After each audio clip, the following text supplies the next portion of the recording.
श्री कृष्ण के द्वारका नगरी, जिसको लेके बहुत सारे मतभेद है।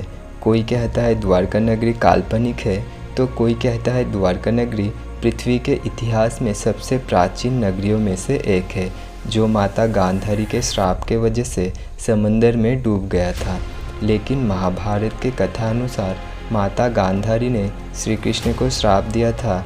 जैसे कौरव और पांडव आपस में लड़ते हुए मारे गए, ठीक वैसे ही श्री कृष्ण का यदुवंश भी आपस में लड़ते हुए मारे जाएंगे। भगवान श्री कृष्ण का द्वारका नगरी समंदर में डूब जाएगी, यह श्राप माता गांधारी ने नहीं दिए थे, तो क्यों भगवान श्री कृष्ण का भव्य नगरी द्वारका समंदर में समा गई? आइए जानते हैं इस वीडियो के माध्यम से। नमस्कार दर्शकों, हिंदू एपिक स्टोरी में आपका स्वागत है। दर्शकों, यह तो हम सभी जानते हैं, श्री कृष्ण द्वारा कंस को वध करने के बाद कंस का ससुर जरासंध ने लगातार 17 बार मथुरा पे आक्रमण किए। तब श्री कृष्ण मथुरा छोड़ने के निर्णय लिए।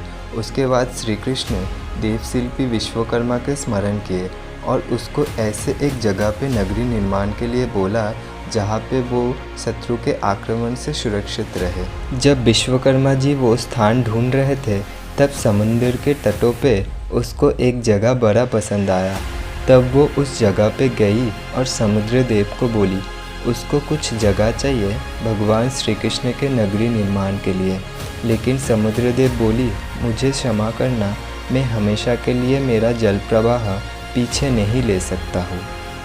विश्वकर्मा जी श्री कृष्ण के पास आके यह बात बोलने से श्री कृष्ण खुद विश्वकर्मा जी के साथ समुद्र देव के पास जाते हैं और उसको बोलते हैं, समुद्र देव, मुझे आपका भूमि हमेशा के लिए नहीं चाहिए। आप अभी आपका जल प्रवाह पीछे लीजिए, समय आने पे आपका भूमि आपको लौटा दी जाएंगी। उसके बाद समुद्र देव अपना लहरें पीछे लेते हैं और श्री कृष्ण के नगरी निर्माण के लिए भूमि प्रदान करते हैं। उसके बाद श्री कृष्ण देवशिल्पी विश्वकर्मा को नगरी निर्माण के आदेश देता है और मथुरा पे लौट जाते हैं। श्री कृष्ण मथुरा लौटने के बाद जरासंध ने मथुरा को पूरे चारों ओर से घेर लिया था। ना कोई अंदर आ सकते थे, ना कोई बाहर जा सकता था। कुछ दिन बीत जाने के बाद विश्वकर्मा जी श्री कृष्ण के पास आई और बोली, प्रभु, आपका नगरी बनके तैयार हो गया।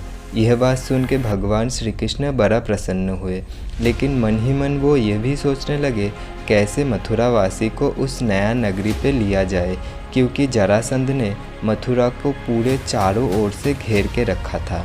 तब श्री कृष्ण देवी योगमाया की सहायता ली।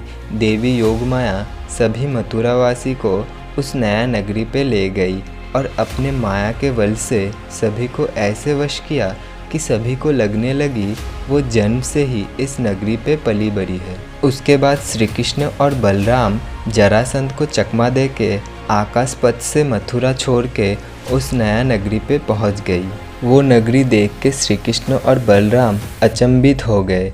वो नगरी इतना भव्य थे कि उसके ऊंचे ऊंचे इमारत थी। उस नगरी में इंद्रदेव का सुधर्मा सभा भी थी, जहाँ पे आने पे किसी को भूख प्यास नहीं लगती थी।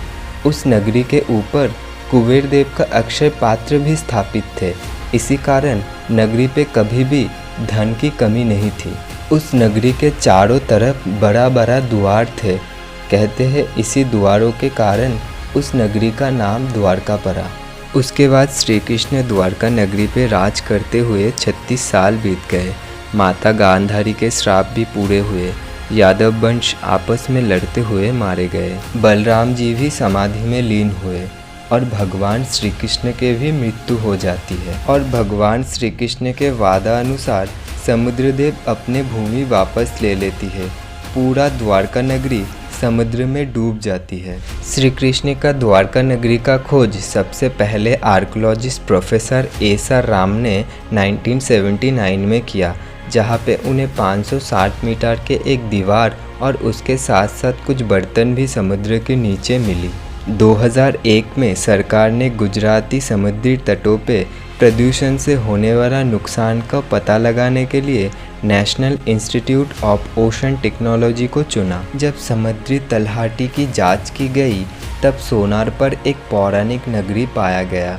जब इस नगरी की जांच की गई तब पता चला यह नगरी 32,000 साल पुराना है और 9,000 साल से समंदर में दफन है। उसके बाद 2005 और 2007 में आर्कियोलॉजिकल सर्वे ऑफ इंडिया ने भारतीय नौसेना के मदद से द्वारका नगरी को खोज निकाला और उन नगरी से जुड़ी 200 सैंपल को जमा किए। नौसेना की गोताखोरों ने 40,000 वर्ग मीटर के दायरे में इन्हीं सैंपलों को खोजा।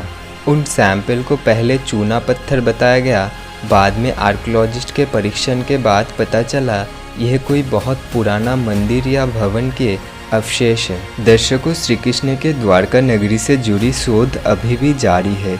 उम्मीद है ये पहलू जल्दी सुलझेगा और भारत के असली इतिहास दुनिया के सामने आएगा। आपको ये वीडियो कैसे लगे हमें कमेंट करके बताना और ऐसे ही तथ्य से जुड़ी वीडियो पाने के लिए हमारा चैनल हिंदू एपिक स्टोरी को ज़रूर सब्सक्राइब करना। धन्यवाद।